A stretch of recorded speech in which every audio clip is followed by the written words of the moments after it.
I really cannot afford to miss this chance of explaining to you guys the recent changes that NMC has planned to do with the English requirement for those who want to register with the Nursing and Midwifery Council of the UK.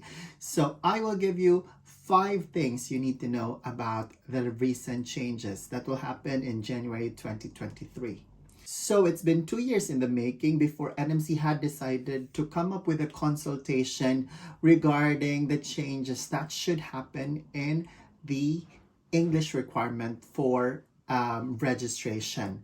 June 17 of this year, NMC has launched an 8-week consultation that were responded by 34,000 individuals coming from different groups of people, from those who are still outside of the UK wanting to come to the UK, those already are registrants in the UK, internationally educated, those that are recipients of the service, as well as educators, and also those that are locally trained nurses. So the survey closed August 12th of this year, and in September they've already made a few notes of the things that they wanted to make in the English requirements. So it's important that they consider the respondents. Who are the respondents? Because it really spells a whole lot of difference in terms of who are in favor or supportive of the changes. Support is much weaker from UK educated registrants and educators, because they see the value that how communication is very important in the provision of care. But of course, for us internationally educated nurses, we really wanted that there is a change, just so a lot of people can have the opportunity to come to the UK and practice as a nurse.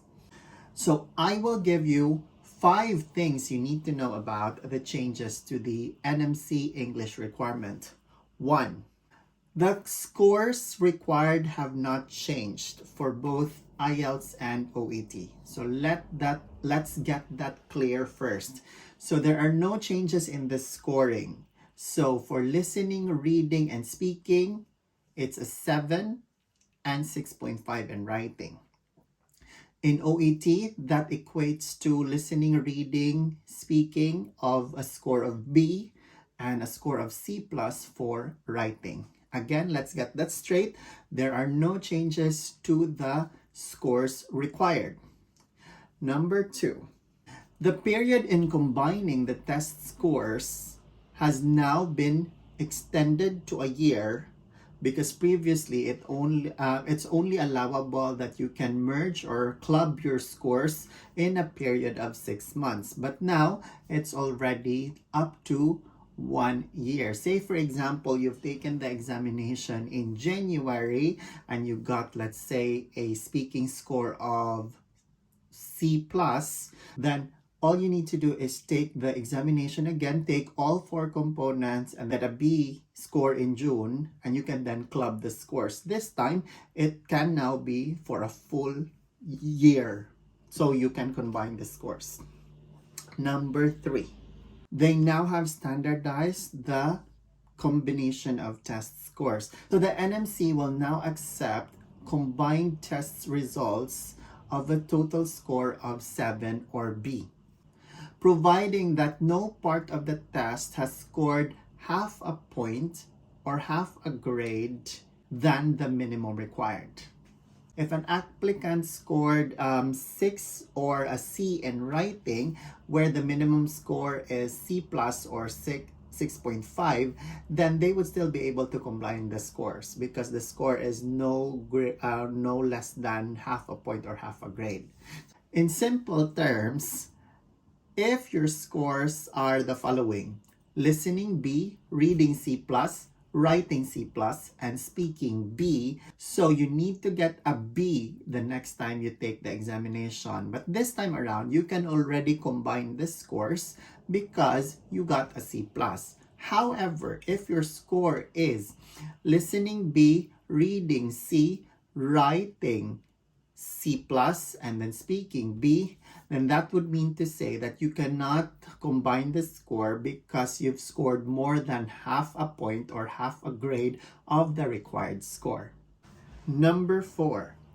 So although NMC have not clearly outlined this in the newsletters and the updates they've been showing to us in the website, this is so far my understanding. You can actually combine 2 test certificates. So the criterion really is just for you to have a score no less than half a point or half a grade in OET.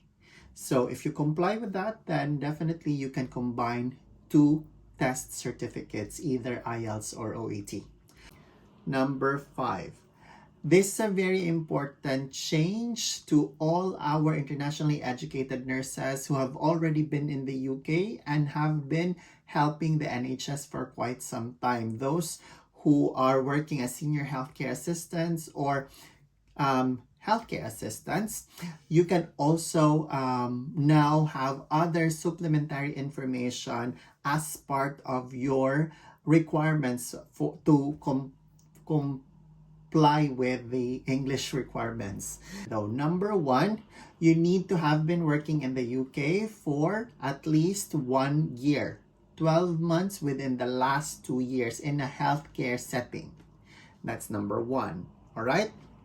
Number 2, you need to have the support from your hospital or from the trust, from the healthcare setting that you work for, because you need to have a reference from an NMC registrant to vouch for your ability, your language ability. And this has to be countersigned by a senior member in the organization. There are other things you also need to remember though.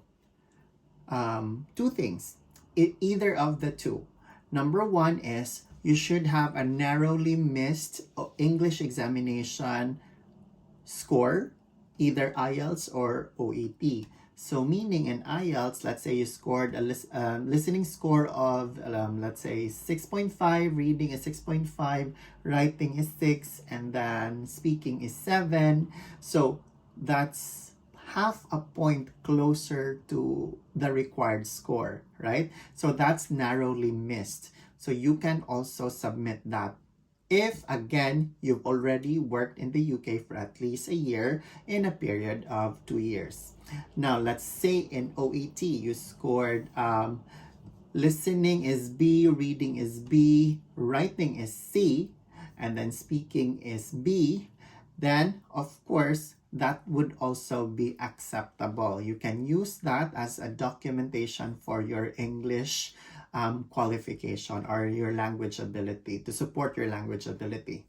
Another route that you can take, though, if you really do not want to take the English examination, or you kept trying but you still can't get the required score, you can also go through the other route, the second option, which is to submit documentation of your nursing degree.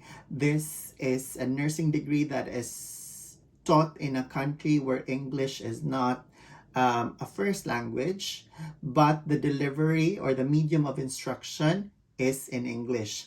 So if you come to think of it, you need to provide your syllabus, and then it has to have a brief explanation of how the course was taught. So it has to be taught in English. You were trained and assessed in English in a country where English is not the majority language. All right? So those are the 5 things you need to know about the changes that will happen in January 2023. I will have a few other case notes that I will share to you in the upcoming vlogs. But thank you so much for being with me today. And I hope you learned something and you can apply this in your registration, whether you're in country or out of the country, hoping to be registered with our Nursing and Midwifery Council. please do not be discouraged. Try and try with your English examinations, IELTS and OET. There are a lot of materials available on the website. You can also get support from many other groups. And you can also visit my channel. I have IELTS tutorial as well. And hopefully in the future, I will do OET tutorials. This has been Mark. Thank you so much for watching. Have a good day. Bye-bye.